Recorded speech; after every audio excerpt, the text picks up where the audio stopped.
చేస్తున్నామని రోజు పుంఖాలుగా టీవీలో వస్తున్నాయి.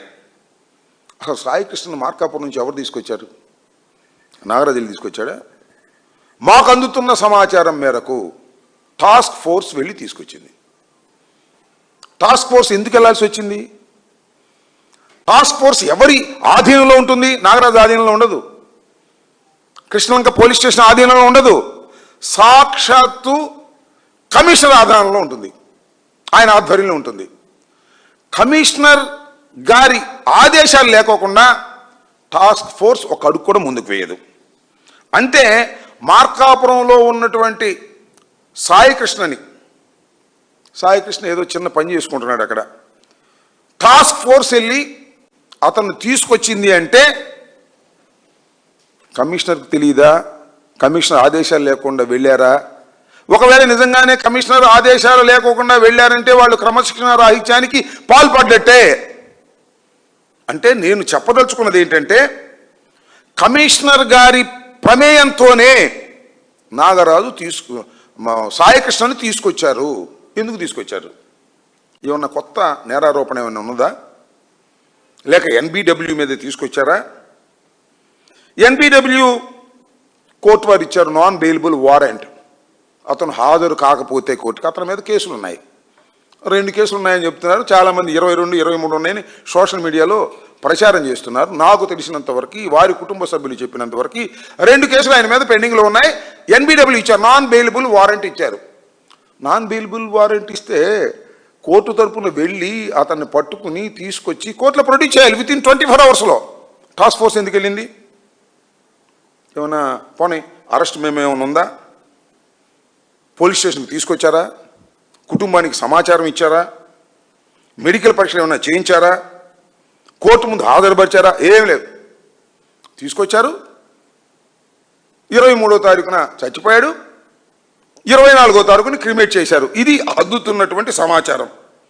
అంటే ఎన్బిడబ్ల్యూ మీద తీసుకొచ్చినటువంటి వ్యక్తి చట్టం ప్రకారం అరెస్ట్ చేస్తే కోర్టులో ప్రొడ్యూస్ చేయాలి.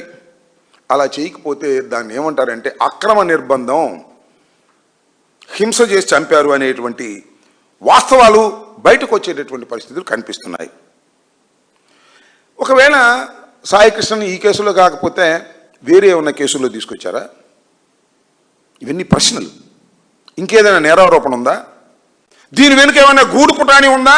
టాస్క్ ఫోర్స్ వెళ్ళి కమిషనర్ ఆదేశం మేరకు మార్కాపురంలో ఉండి ఎక్కడో ఒక చిన్న ఉద్యోగం బాయ్గా చేసుకుంటున్నటువంటి వ్యక్తిని తీసుకొచ్చి హింసించి చంపారు అంటే దీని వెనుక చాలా పెద్ద కథ ఉన్నది అనేటువంటి ప్రచారం జరుగుతుంది.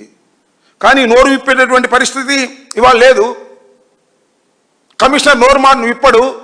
కమిషనర్ నోరు విప్పుకోకుండా తను ఇష్టం వచ్చినట్టుగా ఏదో ఇన్వెస్టిగేషన్ జరుగుతుంటే రోజుకు ఒక రకంగా టీవీల్లో వచ్చేటటువంటి పరిస్థితి వాళ్ళకి కనిపిస్తూ ఉంది. నేను చాలా స్పష్టంగా వైఎస్ఆర్ కాంగ్రెస్ పార్టీ తరఫున ఉన్న సమాచారం మేరకు దీనికి బాధ్యత వహించవలసిన మొట్టమొదటి వ్యక్తి కమిషనర్ ఆఫ్ పోలీస్ విజయవాడ. ఆయనే దీనికి బాధ్యత వహించాలి. నాగరాజు అనే తర్వాత కథ.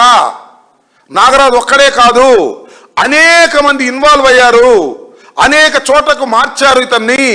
డెడ్ బాడీ అయిపోయిన తర్వాత దాన్ని కాల్చే క్రమంలో అనేకమైనటువంటి క్రిమినల్ చర్యలకు పాల్పడ్డారు, అక్రమ నిర్బంధం చేశారు, హింసించారు, చంపారు. ఇలాంటి కేసులో ఏదో నాగరాజు మీద నెట్టేసేసి తప్పించాలనేటువంటి ఒక ప్రయత్నం జరుగుతుంది. ఇది ఆందోళనకరమైనటువంటి అంశం. నేను చాలా క్లియర్గా వైఎస్ఆర్ కాంగ్రెస్ పార్టీ తరఫున నేను చెప్పదలుచుకున్నా, నాగరాజు మీద మాకేం కోపం లేదు, లేదా కమిషనర్ మాకేం కోపం లేదు. మేము బాధపడుతుంది ఏంటంటే ఒక వ్యక్తిని అన్యాయంగా అక్రమంగా చంపి సిస్టమ్నంతా స్పాయిల్ చేసేస్తున్నారు. రేపేమైనా జరగచ్చే, ఎవరైనా చంపేయచ్చే. కాబట్టి దీనిలో వాస్తవాలు నిగ్గు తేలకపోతే చాలా ప్రమాదం వ్యవస్థలకు వస్తుంది అనేది ఇక్కడ ప్రశ్న.